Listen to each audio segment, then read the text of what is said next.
ওকে খেতে দিয়ে দিই। তোমাদের দাদাভাই এখনও দোকান থেকে আসেনি, দোকান তাই খুব অল্প পরিমাণে দিয়েছি দুধটা। তো এটা শোবার সময় ও খেয়ে আর ঘুমাবে।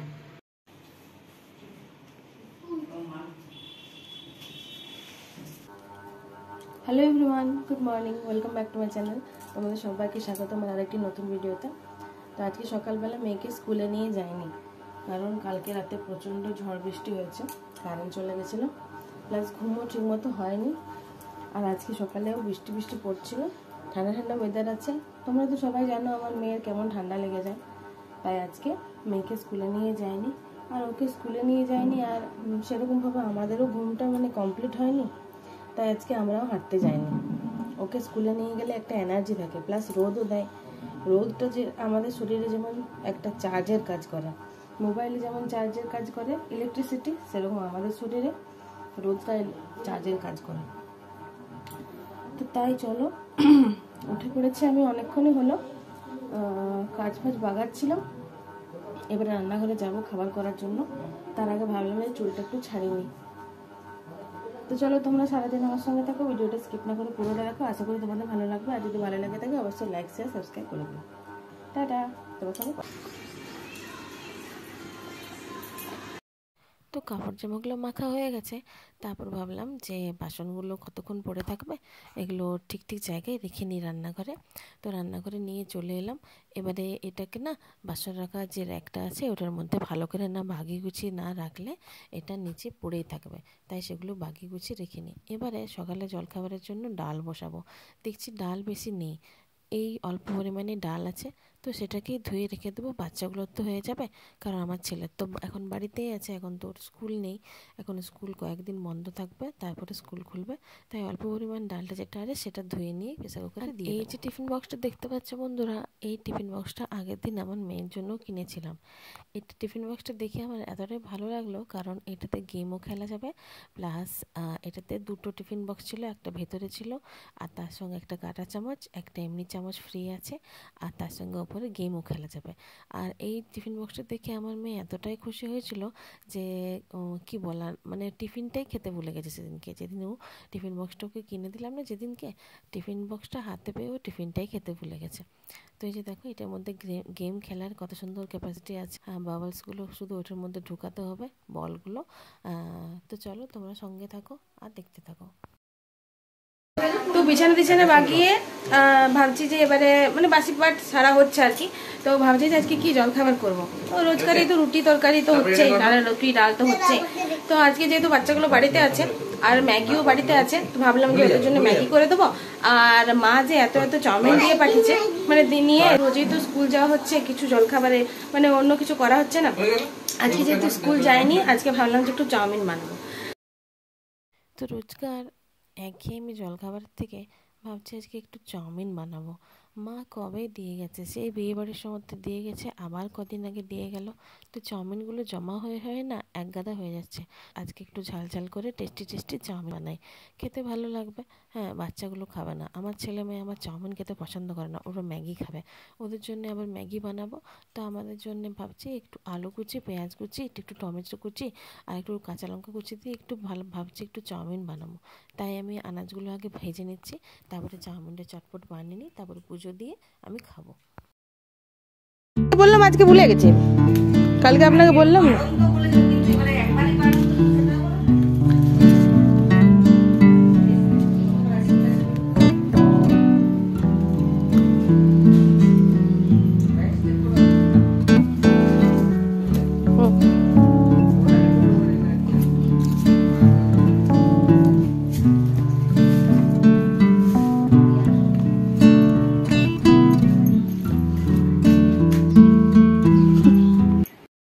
ফুল তুলতে তুলতে দেখছি যে গাছে আরও দুটো গন্ধরাজ ফুটে আছে না কাল। তো এখন সকালবেলায় দেখছি ভালো করে ফুটে গেছে। তো তারপরে আবার বৃষ্টি পড়েছে। তো এই যে দেখো, আমি এই দুটো গন্ধরাজি তুলে নিলাম, একটা লক্ষ্মীনারায়ণকে দেবো আর একটা আমার গোপাল সোনাকে দেবো, তার সঙ্গে দুটো তিনটে গাঁদা ফুল তুলে নিলাম। চলো, আমার ফুল তোলা কমপ্লিট হয়ে গেছে। এবার আমি ঠাকুর ঘরে যাই। আবার একটু পরে কলের জল চলে আসলো, আবার কলের জল নিতে হবে। আর একবার করে এমন বৃষ্টি আসছে, একবার রোদ দিচ্ছে, একবার করে বৃষ্টি পড়ছে। তো চলো তো দেখি, এই যে ধুতরা ফুলটা যেটা আছে সেটা ধুতরা ফুলটা আছে, আর আকন্দ ফুলগুলো আছে সেগুলো বাবার মাথায় দেবো, মানে ভোলা মহেশ্বরের মাথায়। আর বাকি যে ফুলগুলো আছে সেগুলো দিয়ে মোটামুটিভাবে আজকে পুজো দেওয়া ভালো করে হয়ে যাবে। চলো তবে এবার ঠাকুর ঘর দিকে যাই।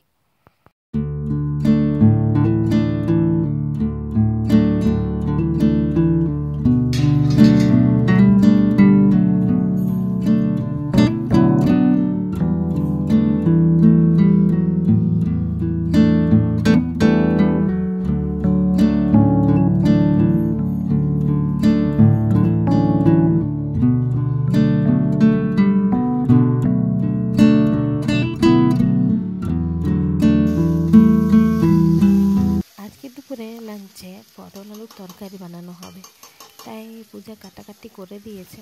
আর আমি বললাম যে আজকে একটু ভালো করে তুই পটল আলুর তরকারিটা বানাতো, কারণ পূজা না রান্নাবান্না ভালোই পারে। তাই ওকে আজকে পটল আলুর তরকারিটা বানাতে বলেছি। তো এই যে মশলা টশলা দিয়ে ভাজাভাজি করে একটু জল দিয়ে ভাপতে দেওয়া আছে পটল আর আলুটা, তাহলে মোটামুটিভাবে রান্নাবান্না কমপ্লিট হয়ে যাবে।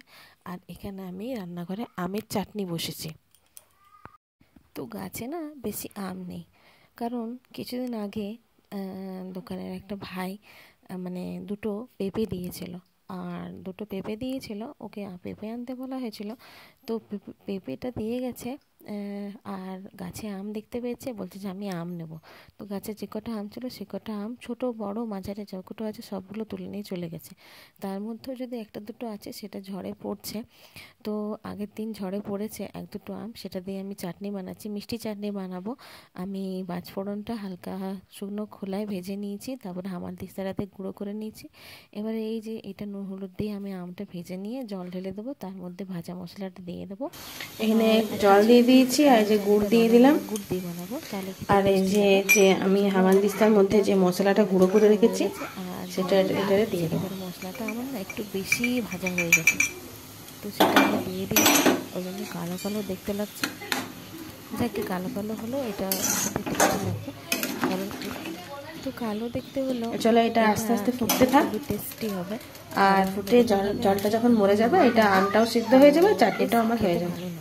তো আমার রান্নাবান্না সব কমপ্লিট হয়ে গেছে। আর মেঘের অবস্থা দেখো, চারদিকে মেঘ ঘুরে বেড়াচ্ছে, চারিদিকে কাপড় জামা মেলা আছে ওখানে। আর মানে ওখানে যেখানে আমি আমিষ রান্না করি সেখানে যে তারটাতে মেলি আমি কাপড় জামাগুলো, কালকেরগুলো মেলা ছিল, কালকেরগুলো ভালো করে শুকোয়নি, সেগুলো আমি চেয়ারে রোদ পাওয়ার জন্য রেখেছি, কিন্তু রোদের তো আজকে একদম ছিটেফোঁটা নেই।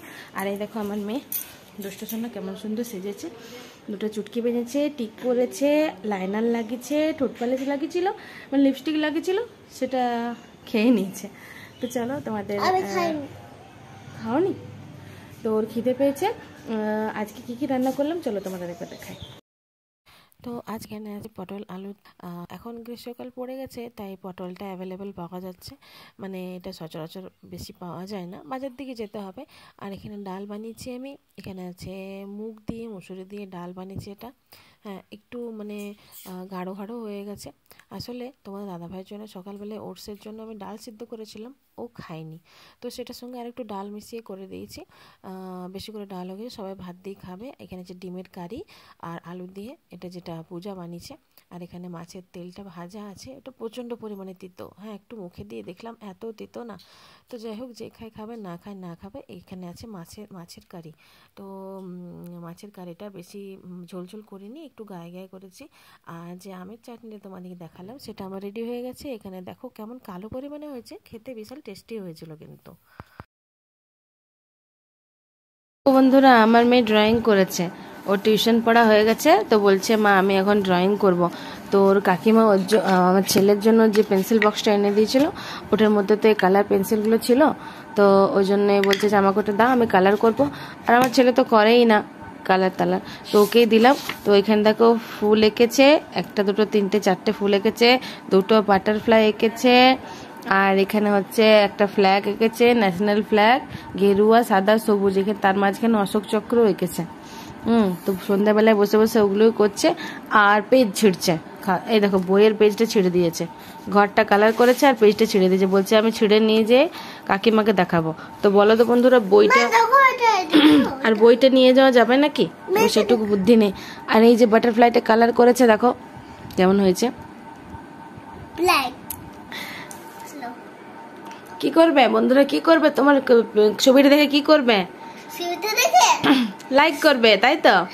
কেমন করে লাইক করে? এমনি করে লাইক করে, বাহ। তো আজকে রাতের তরকারি হয়েছে সয়াবিন দিয়ে আলু দিয়ে তরকারি। পূজা বানিয়েছে তরকারিটা, ওদের খাওয়া হয়ে গেছে, মায়ের ওর খাওয়া হয়ে গেছে।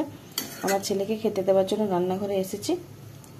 তো চলো ওকে খেতে দিয়ে দিই। তোমাদের দাদাভাই এখনও দোকান থেকে আসেনি, দোকান বন্ধ করছে, ফোন করেছিল। চলো ছেলেকে খেতে দিয়ে দিই। তো এখানে রাত্রে তোমাদের দাদাভাই হলুদ দিয়ে দুধ খায়, মানে হলুদ দিয়ে দুধটা খাওয়া হচ্ছিল না কদিন, তো আবার কাঁচা হলুদ নিয়ে এসছে। 1 কাপের মতো দুধ বেঁচেছে, মানে ও কমই খায়, বাচ্চাগুলোকে খাইয়ে 1 কাপের মতো থাকে, তখন ও সেটা খায়। তো এই যে কাঁচা হলুদ নিয়ে এসছে, বলছে যে আমার হলুদ দিয়ে দুধটা খেতে বেশি ভালো লাগে। তো হলুদটা ছিল না, তো হলুদ একটা দোকানে একটা চাষি ভাইয়ার কাছে হলুদ নিয়ে এসছে। এই যে কাঁচা হলুদ দিয়ে আমি দুধটা ফুটিয়ে নিলাম। অল্প পরিমাণে দুধ আছে, বেশি দুধ নেই। এই যে, আর বেশি হলুদ দিলে না তেতো হয়ে যায় দুধটা, তাই খুব অল্প পরিমাণে দিয়েছি দুধটা। তো এটা শোবার সময় ও খেয়ে আর ঘুমাবে। তো সবাইকে খাওয়া দাওয়া কমপ্লিট হয়ে গেছে। এখন আমি দুধ গরম করার জন্য আর এই ফ্লাক্সে জল গরম করার জন্য চলে এসেছি। জোরদার বৃষ্টি হয়েছে, ওয়েদারটা একদম পুরো ঠান্ডা করে দিয়েছে, যে কলকল করে ঘাম বেরোচ্ছিল রান্নাঘরে ঢোকা মাত্রই। ঘরের মধ্যে ফুল স্পিডে ফ্যান চলছিল, সেরকম গরমটা আজকে কিন্তু নেই, কালকেও ছিল না। আজকে তুলনামূলক অনেক ঠান্ডা আছে, তাই আমি গায়ে চাদর দিয়েছি। তোমার দাদাভাই করতে করতে ঘুমটা হয়নি, তাই আমি চোখটা লেগে গেছিলো। উঠেছি তো এত কাঁপাচ্ছে চাদরটা গায়ে নিতে বাধ্য হলাম। সোয়েটার টোয়েটার ব্ল্যাঙ্কেট সব ঢুকিয়ে দিয়েছি, কি যে গায়ে নেওয়া হবে রাতের বেলাতে খুঁজে পাচ্ছি না। যদিও একটা র্যাগ আছে, তো র্যাগটা আমরা 4 জনে মিলে কি করে টানাটানি করে নেবো, মনে হচ্ছে আরও বার করাতে হবে। ওয়েদারটা এতটাই ঠান্ডা করে দিয়েছে না, প্রচণ্ড ঠান্ডা হয়ে গেছে। আর তোমার দাদাভাইয়ের দাঁতে ইনফেকশন হয়ে গেছে, একটা দাঁতে পোকা লেগেছে, তো ওটা দাঁতটা মনে হচ্ছে তুলতে হবে। পোকাটা খেয়ে নেব, পুরো দাঁতটা কিছুই নেই, আর শুধু একটুকু লেগে আছে শুধু দাঁতটা। ওর প্রচণ্ড পরিমাণে ভয় লাগছে, আর ও খেতে পারছিল না, এতটা খারাপ লাগছিল। মানে ভাতটা গিলতে পারছে ঠিক কথা, কিন্তু শক্ত খাবার খেতে পারছে না, নরম খাবার খেতে পারছে, তো শক্ত খাবার খেতে পারছে না। ও কী করলো, একটা বাটির মধ্যে জল নিল, সেই জলটাতে রুটির যে ছালটা হয়, রুটির যে নরম অংশটা ওপরের, সেটা ভিজিয়ে খেলো তরকারি দিয়ে। প্রথমে রুটিটা বাটিটাতে ভিজিয়ে নিল জলটা দিয়ে, তারপরে নরম হয়ে যাচ্ছে, সেটা আবার তরকারি দিয়ে মেখে খাচ্ছে। কি খারাপ লাগছে, আমার খুব খারাপ লাগছে। তো বলছে যে আমার সঙ্গে তুমি ডাক্তারখানা যাবে একবার, আমার খুব ভয় লাগে এসব বিষয়ে। তো দেখা যাক কবে ডাক্তারখানা যাওয়া হয়, যেতে হবে, মানুষটা কষ্ট পাচ্ছে। আর ওর এরকম মানে আমাদের একটু নখ ব্যথা করুক, বাচ্চাগুলোকে একটু অসুবিধা হোক, সঙ্গে সঙ্গে ডাক্তারখানায় ছুটবে, কিন্তু ও নিজের জন্য যেতে সত্যি গাফিলতি আছে। ভালো ডাক্তার দেখাতে হবে না, দাঁতের ডেন্টিস্টকে দেখাতে হবে যে কী হয়েছে, দাঁতে ইনফেকশন হয়েছে। তো গ্রাজি করে যাবে না, মনে হচ্ছে আমাকেই নিয়ে যেতে হবে, দেখা যাক। ও মানে আমাদের বাড়ির সামনে একটা ডাক্তার বসে হোমিওপ্যাথি, ওকেই দেখাচ্ছে। তো এরকম করে কতদিন চলবে, ভালো ওষুধ লাগাতে হবে বা ডাক্তার দেখাতে হবে তোলার অবস্থা আছে কিনা। তো যাই হোক বন্ধুরা, এখন খাওয়া দাওয়া সবাইকে কমপ্লিট হয়ে গেছে, সবাই যে যার রুমের মধ্যে ঢুকে পড়েছে, ঘুমিয়েও পড়েছে। আমরাই শুধুমাত্র বাকি আছি, বাচ্চাগুলোও জেগে আছে এখনো পর্যন্ত। দুপুরে ঘুমিয়েছে, আমার ছেলে ঘুমায়নি, আর মেয়ে ঘুমিয়েছে, তো তখন জেগে থাকবে। ছেলে হয়তো ঘুমিয়ে গেছে, আর আমি আছি রান্নাঘরে, জল গরমটা করে নিয়ে যাই। দুধ গরম তো হয়েই গেছে। আর চলো তবে সারাদিনের ব্লগ তোমাদের সঙ্গে শেয়ার করলাম, কেমন লাগলো অবশ্যই জানিও, পারলে লাইক শেয়ার সাবস্ক্রাইব করে দিও আমার চ্যানেলটিকে। তো চলো বন্ধুরা, টাটা, তোমাদের সঙ্গে দেখা হচ্ছে নেক্সট ব্লগে।